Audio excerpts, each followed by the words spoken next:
Hello. Ooh, this is loud. Hi, my name is Katie Morrison, and I am the director of the Weldom Committee here for the Department of Medicine. And I wanted to welcome you to today's first lecture of 4. And these lectures are through the Weldom Committee and on our wellness, resilience, and burnout for the Department of Medicine. Weldom, by the way, is the name of the Department of Medicine Wellness Committee and consists of myself, Dr. C.T. Lin, Dr. Roxana Nadiri, who I think is getting food right now, Dr. Jeff Connors, and Dr. Sonia Flores. So thank you for being here for this talk, which is Improving Wellness, EHR Optimization Sprints Inspire High-Performing Teams. And I wanted to go ahead and introduce our speakers. Our first speaker is Dr. Amber Sija, who is Senior Medical Director of Informatics and an Associate Professor in General Internal Medicine. She's Director of the Sprint program and has improved the lives of over 800 providers. Dr. C.T. Lin is our Chief Medical Information Officer of the UC Health System and is also a professor in General Internal Medicine. He oversees a 30-physician informatics team dedicated to improving the EHR as well as physicians' lives. So please join me in welcoming them to their talk, Improving Wellness, EHR Sprints Inspire High-Performance Teams.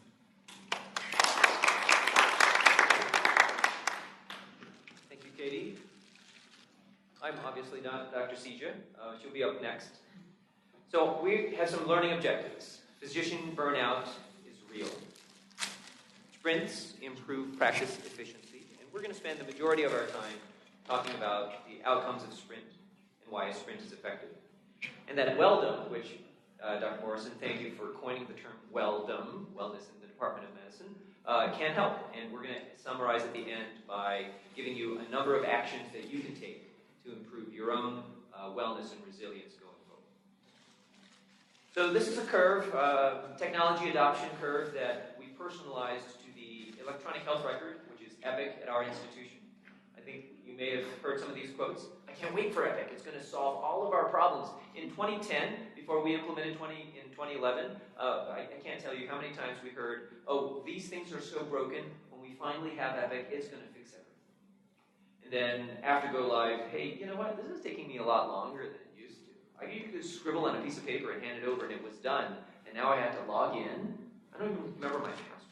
Maybe paper wasn't so bad after all. And then at the very bottom, I don't like the system very much. What were those people thinking?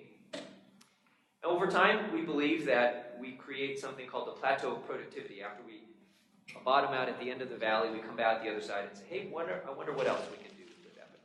And let's find out. It's clear that EHR, electronic health record adoption, is a big change. Everyone goes through change at a different pace. Most organizations, in the past decade, we've seen in hindsight, have underinvested in people and process. You buy the tool, you install it, you think, hey, we're done. We have EPIC, or we have an electronic health record. But no, the truth is, you have to redesign the way you take care of patients because you have a new tool that has fingers into everything that you do. And if you underinvest in it, you never climb out of what's called the valley of despair. So physician burnout's a real thing. There are 3 components of burnout. There's the component of emotional exhaustion. You get home, you just don't want to talk to anybody anymore. You want to go and lie down. Interpersonal disengagement and a low sense of personal accomplishment. And perhaps in healthcare, that's a little bit less of a problem than the other 2 components. But even then, there are folks who go home from a day of work and go, what did I do? I just was caretaker for the computer, or I was just shuffling paperwork. I'm really not taking care of patients anymore. The national statistic is that 40 to 60% of U.S. physicians are burned out. And we think the number may continue to be growing.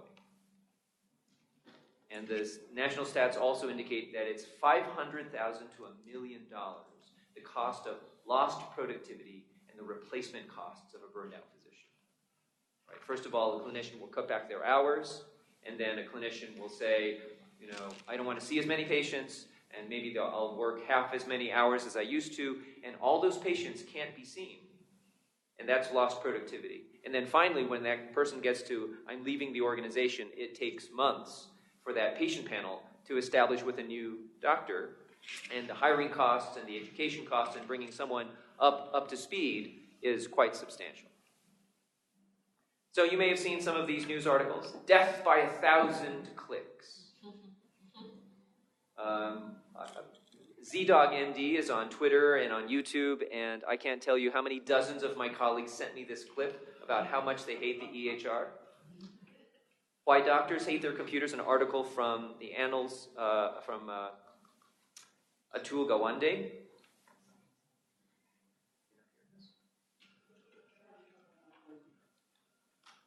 And then to combat physician burnout, improve and fix the electronic health record from Dr. Wachter, who's the department chair at University of California, San Francisco. However, Stanford hired their first chief wellness officer in the country, and over time, this is a growing movement, and we will be bringing on someone to take that role here in the coming months as well. There's a recent article from just this past month in JAMA Network Open, Association of Electronic Health Record Design and Use Factors with Clinician Stress and Burnout, and they point to actually 5 large bubbles of why physicians are burning out.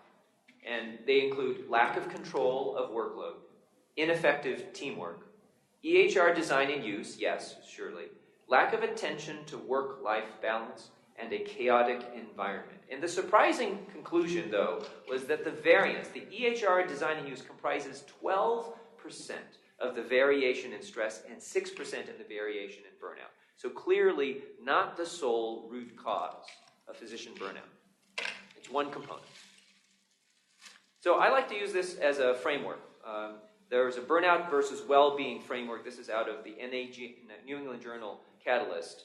I'm talking about 3 components: culture of wellness, efficiency of practice, that we're going to spend the majority of time on today, and personal resilience. And it's important to talk about all 3 at the same time, because I can't tell you how many meetings I've gone to or I've seen where unintentionally the presentation of there are 3 ways of helping with physician burnout ends up offending doctors by what they hear is, oh, you have a crappy system and you're going to make me better by making me meditate. Sure, that's not going to fix it. And it's important to acknowledge that there are 3 parts of this. If you are personally resilient but you have a hard, difficult system to use, yes, that's a part of it. If you are not personally resilient, actually it doesn't matter. If you come in with an efficiency program, if you're so burned out that you're not even willing to talk to someone about help, I can actually give you examples of where people have slammed the door in our face. Yeah, nobody can help me. This thing is so broken, it's impossible. Right? So if your personal resilience isn't there, that also impedes our ability to improve efficiency.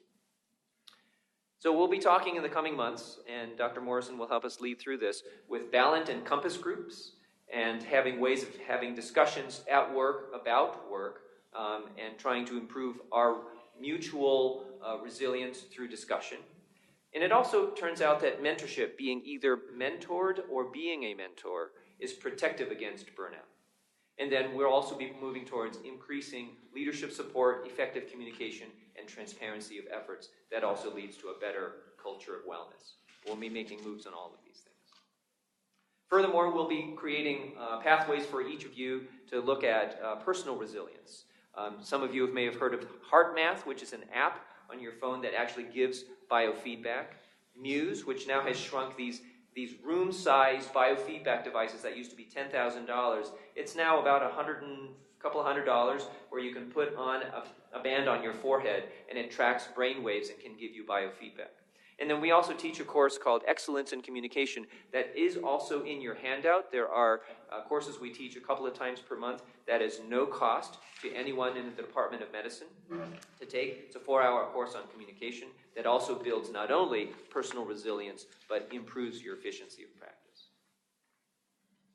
So what we're talking about today in efficiency of practice is not, as some doctors fear, you're going to put more patients in my practice.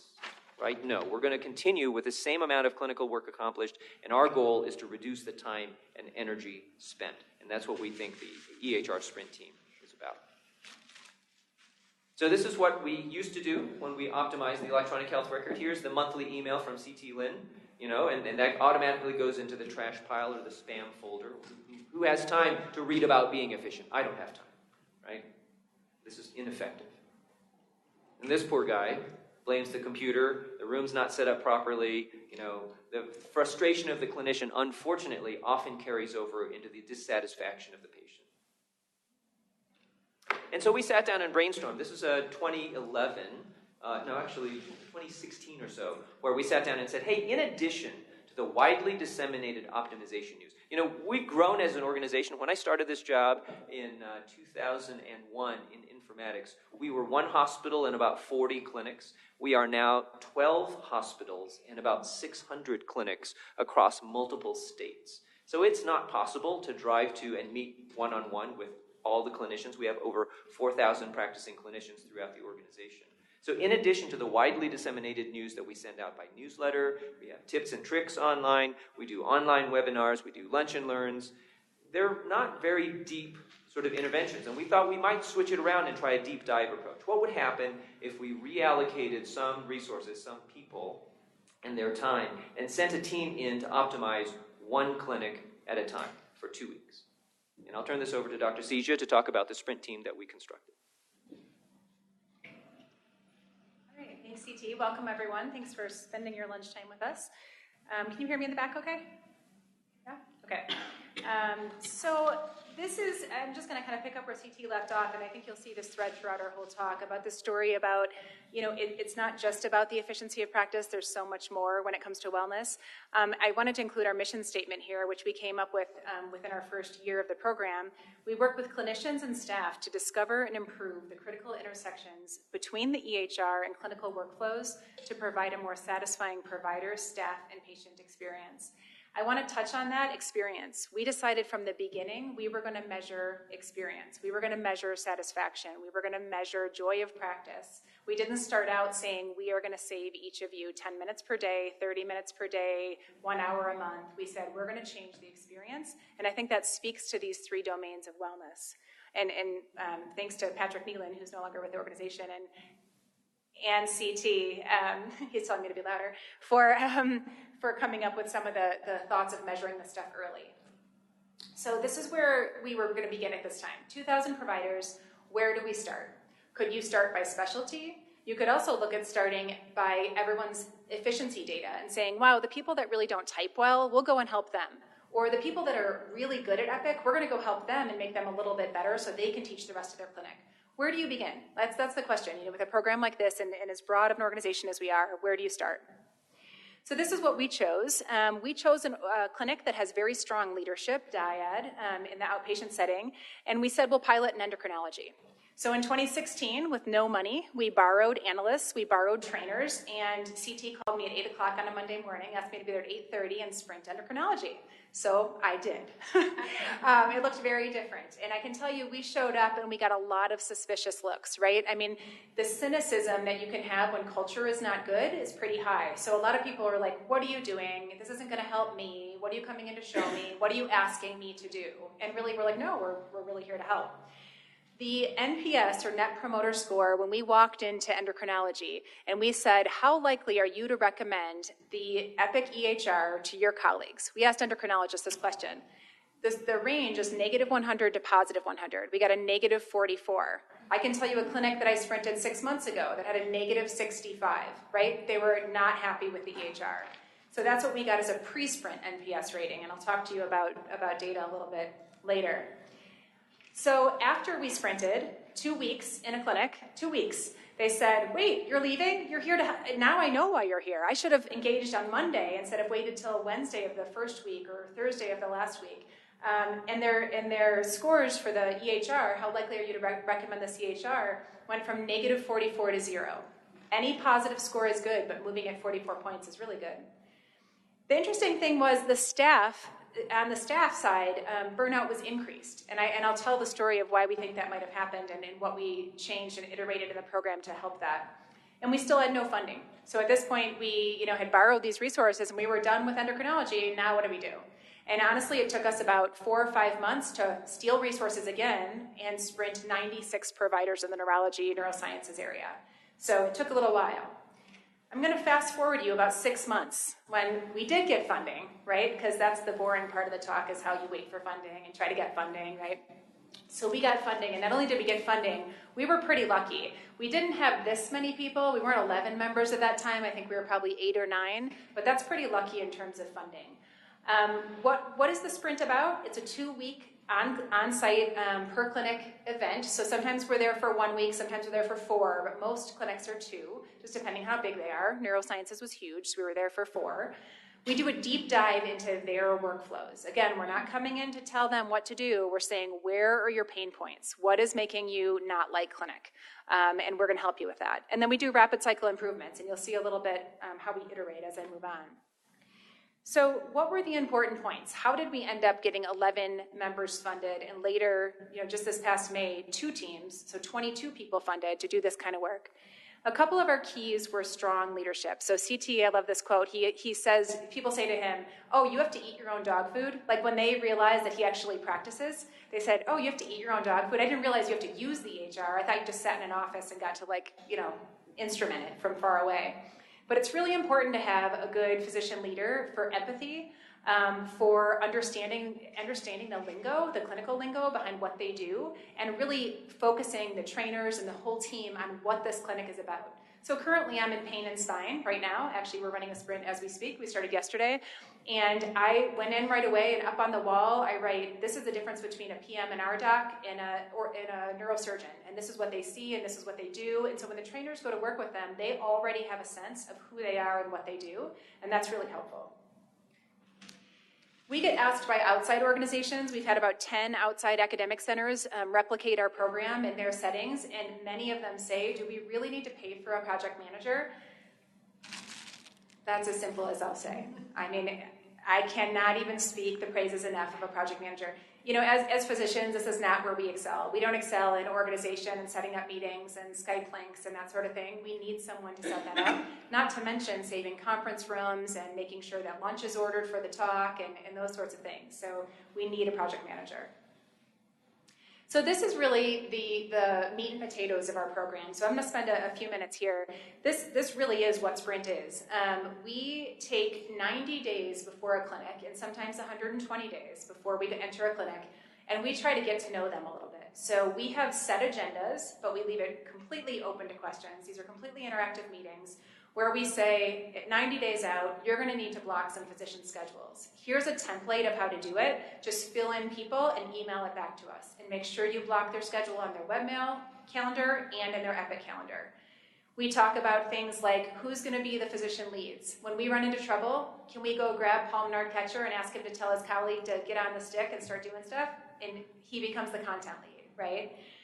We make sure we have the right people on the huddles and the emails and those sorts of things. So we really start 90 days in advance. We always meet at 90, 60, and 30 days. We send out our surveys right before the sprint starts and right after the sprint. So you'll see our data in a while here about what those surveys show. And then during the sprint itself, we do a lot of talking together. So again, that conversation about the Valent Compass groups, I mean, this is part of our secret of Sprint. We get people to talk to each other, people that work in the same clinic, that see each other every day, but they don't huddle regularly. We get them to talk together, and that's an important point, and that's part of the huddles. And then we do very pretty set teaching, but also try to answer the questions they have. So we have a core curriculum, and if they have no questions during their training sessions, that's what we go over. But if they do have questions, we put our curriculum aside, we answer their questions first, and come back to the curriculum. But we have something to measure. I love this phrase, terminally unique. Every sprint we go into, we are told by the clinic that there's some reason that their providers and staff can't participate to the degree that we would like them to participate. So this might be someone saying, I'm in the OR from 7 to 2 every day. I cannot come to the kickoff. Or they say, I'm in procedures, or I have childcare issues, or I have whatever it is. Every clinic we go into says, well, your program is great, but it's not really going to work for us. We're going to have to tweak it for our clinic. And this is an interesting discussion because we have to go back and forth between what is the structure that works really well And where do we need to flex so that we can get their attention and keep their attention? And so we ask for 7 hours of provider and clinical staff time, and we actually end up getting it most of the time. And part of that is from having strong physician leaders that are on the phone saying, no, this really works. Let me show you the data. Let me show you why you don't want to be in the OR from 7 to 8 on that first day. And so that's really important. So we ask for 7 hours. There's some national data through the Class Arch Collaborative research group that shows that once a year, providers and staff should get 7 hours of EHR training. From 2011 to 2018, we were really not doing any, right? We were doing newsletters, we weren't requiring anything. And so this is a big ask from providers, and we don't compensate this. So I'm looking currently at getting MOC credit for it, but right now we don't do any compensation. This is one of the terminally unique providers who, said, I don't really want anything to do with this, and then he gave us this quote at the end, you've changed my life. That's a pretty big endorsement. If they're still not engaged, we bring in their colleagues. So this is what I was saying about with Paul's group. We bring in a super user, and we say, usually it's the medical director, maybe it's somebody who excels in their field that's seen as a leader. We partner with them as closely as possible to get them into the sprint huddles, to get them into the kickoffs and the wrap-ups. So when people start, like in the kickoff I just did this morning, when folks start being cynical and they start saying, well, this is broken, this is why this doesn't work, that person can help me redirect them because they're their colleague. And that works really well to kind of get them redirected and seeing how we can help instead of how things aren't good currently. So what's in it for me? A lot of people say to us, why don't you come shadow me in clinic? And, I don't really care about your curriculum. Can you just answer my questions? Can you just build my questionnaire?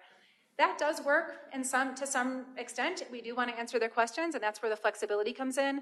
But we also want some structure. We know that this is where people struggle. I mean, there's national data showing that clinical review and chart biopsy takes a long time. That in-basket work takes a long time. We know how much time people are spending on the EHR outside of their clinic, their face-to-face time. And so we keep our list really short, 20-some items that we want to get through in those 2 weeks with each person. And we know at baseline, they have some really good efficiency tools in their toolbox. We do it by role. So I'll talk a little bit about how we transitioned from this being an MD APP program to really being a holistic program. So these are the four areas that we teach: chart review, in-basket, notes, and orders. And then after that, we do a lot of other things. In fact, in the last year, I'd say there's a lot of interest in setting up Dragon, Power Mic Mobile, Haiku, secure chat, image capture, and the list goes on. So obviously 7 hours is just enough time to try to get through a lot of this information, and probably more than once every 7 years. This is what it looks like to be in a sprint. I am known for wallpapering walls with sticky office notes. We have gotten environmentally friendly and we use erasable ones now. But we really like to keep things tracked on the board. So if you walk in and you haven't been at Sprint for the last 2 days, you have generally a good visual cue of what's going on. We track the training sessions on the wall. If you're a manager, you can walk in and see where we're at.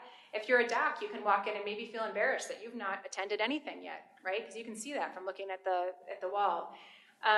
We map out workflows, so we talk about everything from how the organization is structured for a new analyst that has no idea, to mapping out, how EMGs are recorded in the system and where you find those as referring providers. So we have analysts that do break fixes. They fix flow sheets, they fix smart text, they fix all sorts of things. And then we have leaders that include our project manager, our lead physician, and our lead nurse. And then we also have drop-in PI. So every now and then we have other physicians come in from the PI group, the provider informaticist group, to help us out. So I'm going to talk about where we stumbled, because obviously this is a process just like any other that took iteration, and how we iterated based on the feedback we were getting. So stumble number one, this was the beginning of our program. This was us, essentially in endocrine, although this is CT, but this is essentially us in endocrine. We sat down next to all the providers and said, what do you need? What do you need us to build? We'll do that. But you remember that I just showed you data that said that staff burnout increased, right? It increased after we were in endocrine. And why is that? Well, we weren't dedicating time to staff. If they had questions, we'd answer them. We weren't get out of the room, but we weren't making them schedule one-to-one training sessions. So the solution is we sprint the whole clinic now. Care managers, case managers, social workers, front desk folks, we make it a very holistic approach.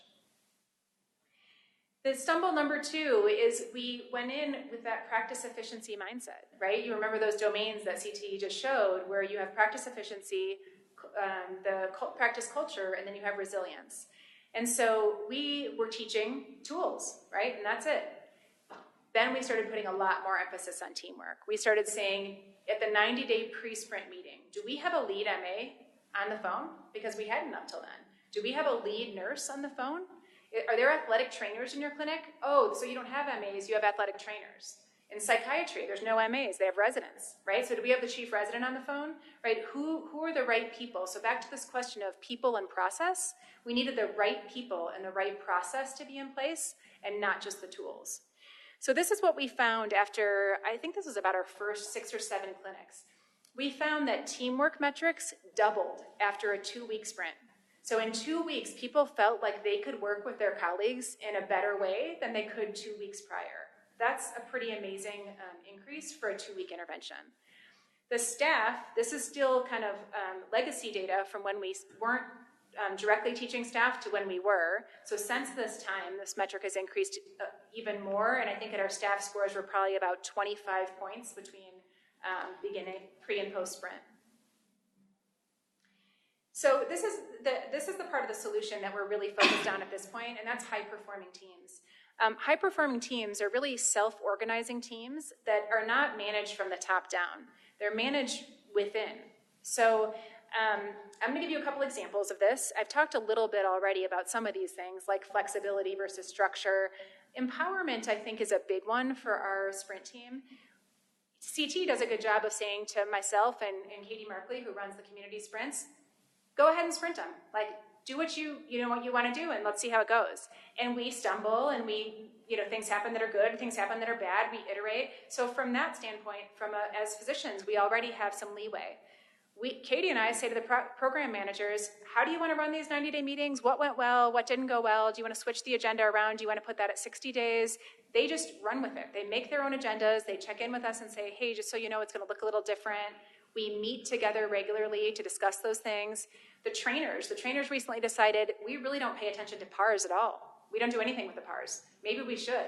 And they made a training curriculum for the PARs on their own, and we're testing it. We're seeing how it works. So empower the subgroups within your team. Recognition and appreciation is huge. So I was just mentioning to CT, these other programs around the country, we just gave a talk nationally on sprints, and the programs around the country that are mimicking our program, there's no way that anyone on our team knows about that, because I went and gave a talk nationally. Our team would never know that I went and gave a talk. They don't know that people in Denmark are looking at our program. So I went into the sprint yesterday, and on the whiteboard, I wrote down the names of the programs that are either duplicating our program or have already started the program. And I said, look what you did. Like, these organizations are interested in the work that you came up with and the work that you created, so that there's a tie between the recognition that we're getting and the team that's doing the work. We also have a gratitude board. So we have a gratitude board where we write regularly gratitude either to people in the clinic or to people on the team. And anyone that's working off-site, like if we have off-site analysts, we take a picture of the gratitude board and we text it out, every 2 days or so. So they can be, in the loop that we're trying to, share gratitude with different people on the team, which works pretty well. So again, in terms of self-organizing, we can't just self-organize by every now and then telling each other thank you or writing down the names of some organizations on a whiteboard. We actually need a process to organize. So just like I showed you before, I showed the same timeline and I showed what the sprint team's interaction with the clinic is. Now I'm showing you what is the sprint team's interaction with itself, right? What does the team do to organize itself? What does the team do to make sure that we're keeping up with the current EHR upgrades, that we're looking at process? And so these are the things we do. We have retreats twice a year. We recently did a really fun, paper airplane exercise to figure out how you work as a team. We meet the leaders and the managers of Sprint, meet at least quarterly to go over how things are going, personnel changes, what's going well, what can we change. And then between every sprint, or before and after every sprint, we have a meeting that says, what went well in this sprint right now? What can we change for next time? How can we thank one another? And so this is sort of our second work stream in addition to meeting with the clinic.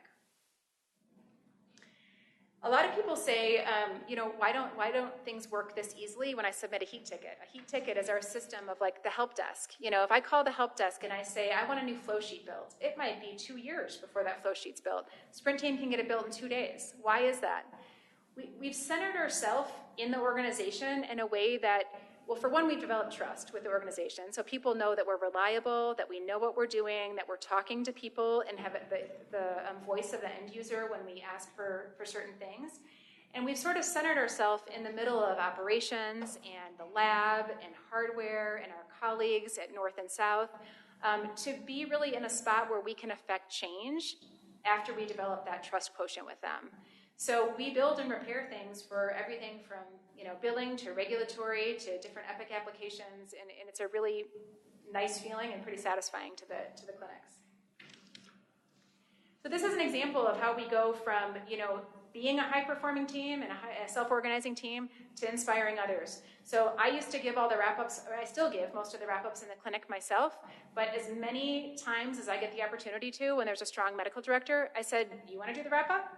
Here's the slides that we usually use. You focus on what you think is important, but if it's coming from you, it sounds like this is a change you want to make in your clinic, and we've empowered you with all the tools you need. We'll even give you the slides, but if it comes from you, that message is a little bit stronger. So here's a picture of Dr. English at AF Williams, who did a bunch of our wrap-up for the AF Williams sprint herself. And this is a quote that we got from a different medical director. This wasn't Dr. English, but sprint goes a long way to make people feel heard and engaged and cared for, which we hear a lot from our end users. So 2 more stumbles. One, we have way too many clinics, right? If we're trying to get through these clinics once a year, once every 2 years, once every 3 years, we're not going to get there with one team. We're 2 weeks on, 1 week off, 2 weeks on, 1 week off. We're going to need at least 2 teams. So fortunately for us, and with our good data and our good word of mouth, we got 2 teams funded this past May. So I think this is part of the reason why we got funded. Our optimization strategy up until now has been submit a ticket, and then the IT analyst stands on the other side of that ticket and says, flow sheet, that's going to take me 4 hours. One person wants that. I don't know if that's important. Is that important? I don't know. No one has any idea.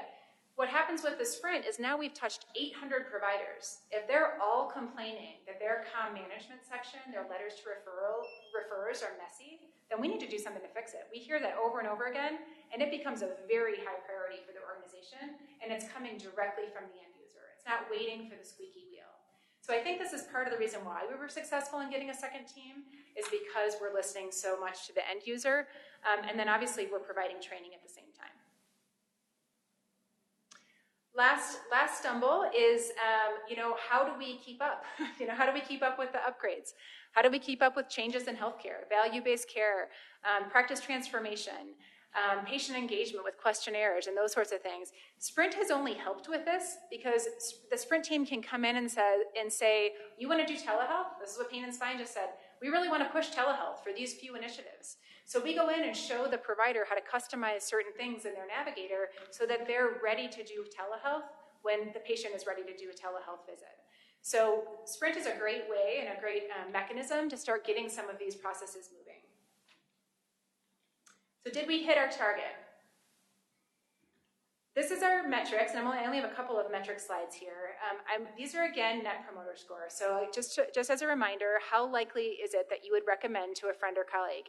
This is no different than you're asked when you buy an iPad, or you're asked when you go to Costco, or to your physical therapy appointment. Everyone is using NPS, especially in industry now. If you have a score that's less than 100, that's not good. If you have a positive score, that's really good. And if you have a score over 50, that's world class. So Apple's iPad is like 65. Costco is like 69, positive 69, to give you an idea of these scores. So when we said to these clinics, to the providers, and then to the staff, how likely are you to recommend this EHR? If we look at our aggregate data, we started at a positive 10 and went up to 47. Again, 2-week intervention. Some clinics only 1 week. And when we asked the staff, same increase. So we're pretty pleased with that. And our survey responses aren't terrible. 40% of providers approximately respond, and about 75% of staff.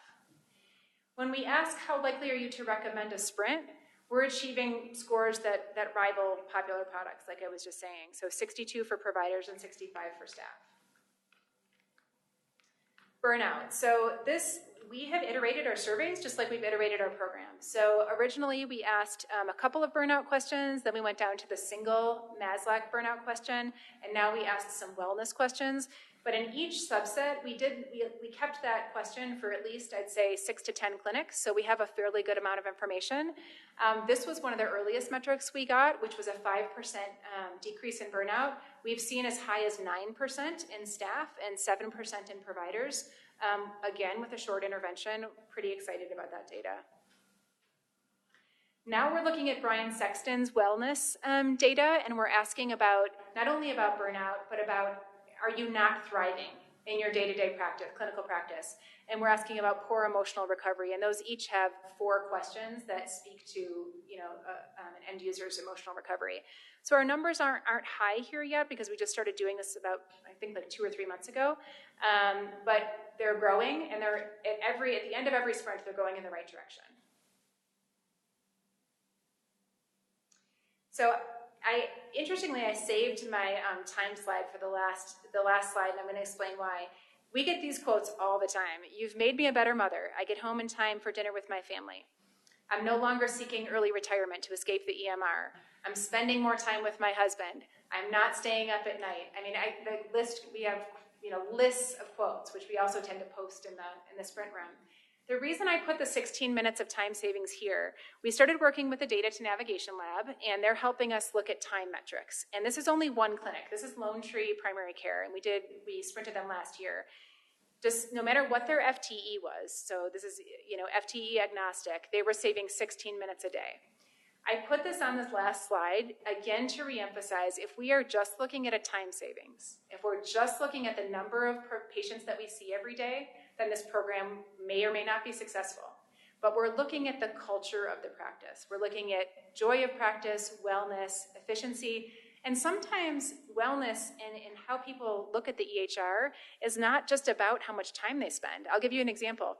There's a well-known endocrinologist here who loves to have very professional letters. And so when we did auto routing, they looked at the auto-routed letter and said, that's not very professional looking. I really want my whole signature line on there. I want my contact information on there. I want it to look exactly like this, very professional. So even if you're going to do auto-routing, I'm still going to go ahead and send my letter like this. That made her feel better at the end of the day. She went home and felt like her patients were well taken care of, and she had a professional-looking letter, and she felt much better about the way that she was practicing. So not always, if we give somebody an efficient tool, is that what they want. But they do want to go home feeling like they took good care of their patients, or that their care was professional, or they all have a little bit different motivation.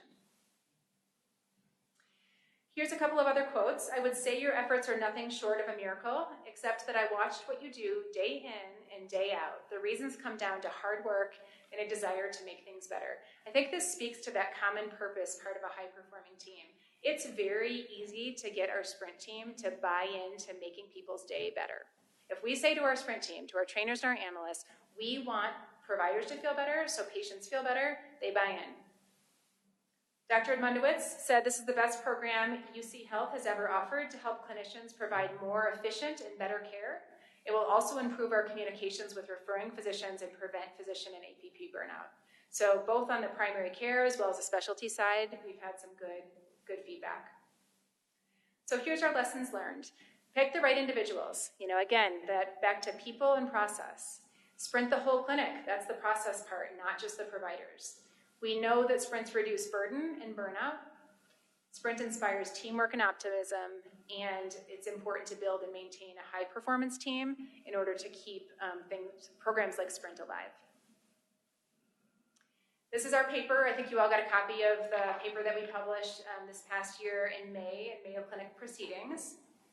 You can search for it by looking at my last name and sprints. So thanks for having us today. I do like to point out how important it is that we have this whole team. Someone just asked me this morning, why don't you start a consulting company? And I said, because I need a team. And that's true. You have to have a whole team. I can't do this by myself. So with that, I'm going to let CT talk a little bit more about wellness.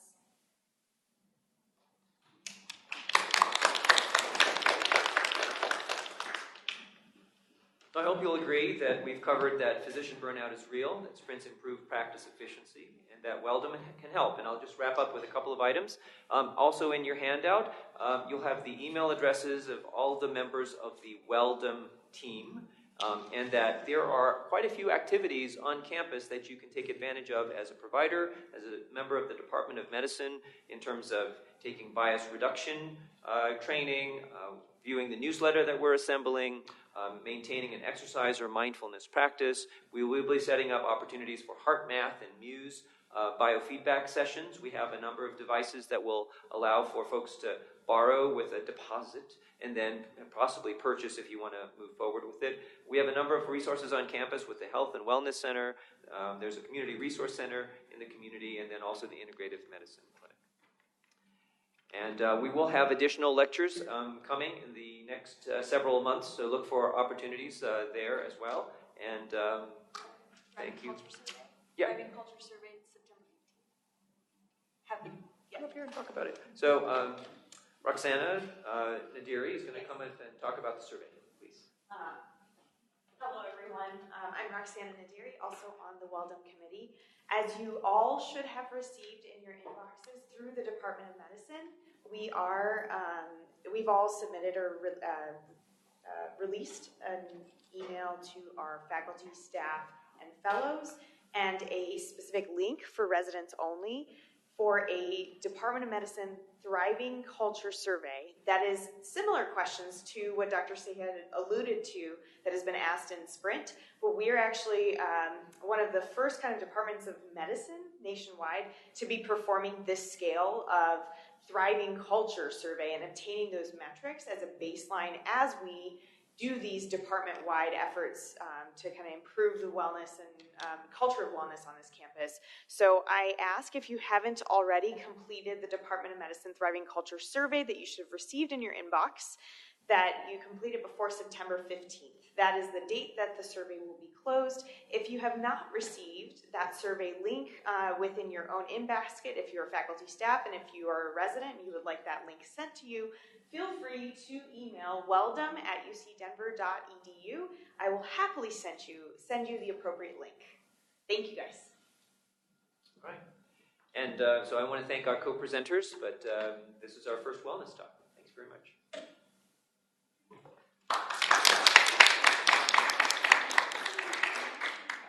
From the Department of Hospital Medicine, which is very widely represented in this group. Amy, do you want to start? I see a very eager nod. Is there any plans to try to extrapolate this to the inpatient side, the sprint thing? Because this sounds great. Everyone's jumping up and down. I just feel the energy from our hospitalists. What about us? So the question for the folks on the phone is there any opportunity for a sprint on the inpatient side? And I'll tackle this a little bit, Amber. You may have some things to say as well. That's very challenging, as you might imagine, right? So unlike a clinic where you know exactly all the staff members, and you have a geographic location, and you know exactly all the physician providers in that practice, and you can say, I'm going to be here for this period of time, you pick one unit or you pick one service, and how do you control who you're sprinting? It's incredibly difficult. So we've been actually thinking about this for years and would love any insights that you have, because you pick a unit, you'll have, 30 nurses, but then 12 services with 20 doctors each come through, and the residents change every week. Good luck trying to get a sprint together where everyone is taught the same thing. I think aside from maybe a couple of low-hanging fruit things like a closed unit, like a transplant unit or a renal unit where everyone's the same and there's not a lot of turnover, we may have to go at this by role, which won't be quite as good for teamwork, or by task, respiratory therapy so we have a couple of ideas, but it's not going to look necessarily the same as an outpatient sprint. Can I ask, I've had some experiences where we've had like people in red vests that say Sprint, or I don't know, like Epic on them or something, and they walk around and shadow people and get a sense of their workflow and things like that. My understanding is that that's like what Sprint is in the clinic setting.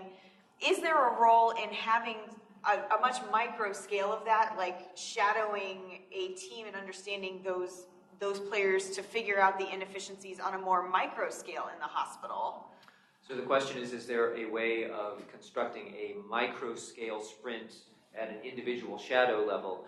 You do have access to someone we used to call the EST, the Epic Sprint team. D. Ramirez is our designated person.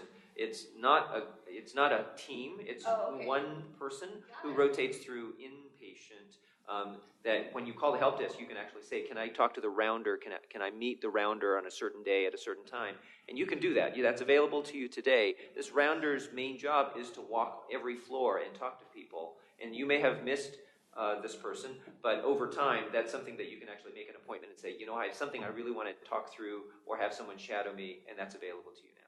Over time, we'd love to expand the program. We'd like to, one of our ideas is to maybe get 2 or 3 of these people from different hospitals, band them together and say, let's make an event out of this. So we have some ideas on trying to expand it. But you call the help desk, and the help desk is 720-848-4000. That's the IT help desk. You can say... Yeah, press 4 for providers, apparently. And so you can actually request this person and make an appointment. That would work as well. I think there's a lot of interest on the inpatient side. I think just like we told the story of how we got started on the outpatient side, I think it's going to be similar. So I think we have to start starting, in the words of good psychologists. And I think that's how you get started. So if it's a big need, I think at some point we should pilot it, and we should be thoughtful about the metrics and what we're looking for to get out of it. I can tell you a lot of things we used to say no to on the sprint team because we didn't have the capability, but as we get more and more skilled, we are now, just this morning I just met with a neurosurgeon APP, and she's like, well, I really want to improve my OpNote template. So we've started to help a little bit in those areas, even in the outpatient sprint, because we don't have another good alternative. But I think at some point we have to starting. As far as somebody just shadowing you in clinic, the only problem I would say is having a provider leader. 2 things. The provider leader really has a sense of where the workflows are going and where the product's being developed. And so having them part of that analysis is super important. You could have a trainer go teach it, but I think that you need to have that provider be part of that analysis. And then the other thing is having a project manager just to manage, like who's going to be the trainer, who's going to show up that day, where are you going to be, is it going to be, like that stuff takes, right? All of you know, it's hard to set those things up. Sure. So. We do know that the hospitals group here is a sizable fraction of the volume of patient care at the hospital, and it may be worth sitting down and actually talking about this as a formal program.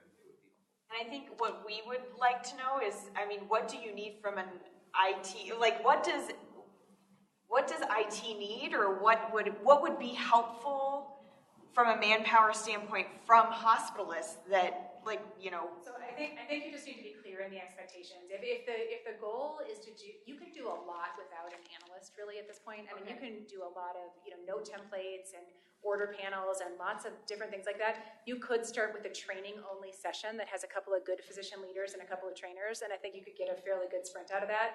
And from that, you could do an analysis on whether you'll need analyst resources, then go back to the organization and say, these are the things that came in that we couldn't do as part of the sprint because we couldn't build, and ask for those sorts of resources. So that would be my suggestion. I'll just echo that in that many of the clinics, when they ask for a sprint, they can go, finally someone can come in and fix this thing for us. And it turns out 3/4 of what they want is available already, and we just need to go through the training for it. And so you may be surprised by how much we can actually say, if we all agree to do it this way, that's going to be better for everyone, and you didn't have to configure hardly anything. Sure. So that's worth talking about. Right. I remember you mentioned the source of funding you received was important. So what was that source of funding? And have you tried the funding seeking from D2B and AHRQ? What was the barriers to seeking funding from that source? I know College of Nursing has a team successfully was funded by D2B. They submitted several proposals to NIH. Similar purpose. So the question's about funding, and we could sit here for hours and talk about funding or the lack thereof. This was not done through federal grants. This was not done through the NIH. This was done through operations. And I'll be honest, the endocrine sprint, I basically stole people for 2 weeks and said, you know what, we're going to put a pause on doing any after-visit summary work. We're going to put a pause on several other major projects and do this work for 2 weeks. And then let's just show you what we can do with it.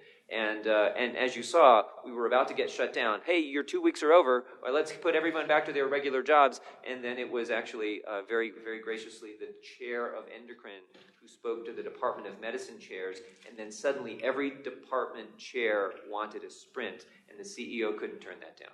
And so this is sort of an end run around, you can't have the people to, I guess you have to keep those people. So that's how our first sprint was funded and kept funded that way. Second sprint, as you saw, it was 2.5 more years to negotiate operational funding for that. So that's a very, very challenging conversation. Grant funding's not a bad idea. I mean, I think we've already had Christine Sinsky from the AMA out looking at the program. I mean, we also do a lot of what you need to do for good quality improvement projects in terms of measuring our outcomes and iterating, those sorts of things. So we certainly could. It's just, it's on the list. You know, yeah. So we'll wrap up now. Thank you very much for coming, and we'll be happy to stay after for additional questions. Thanks very much. Thank you.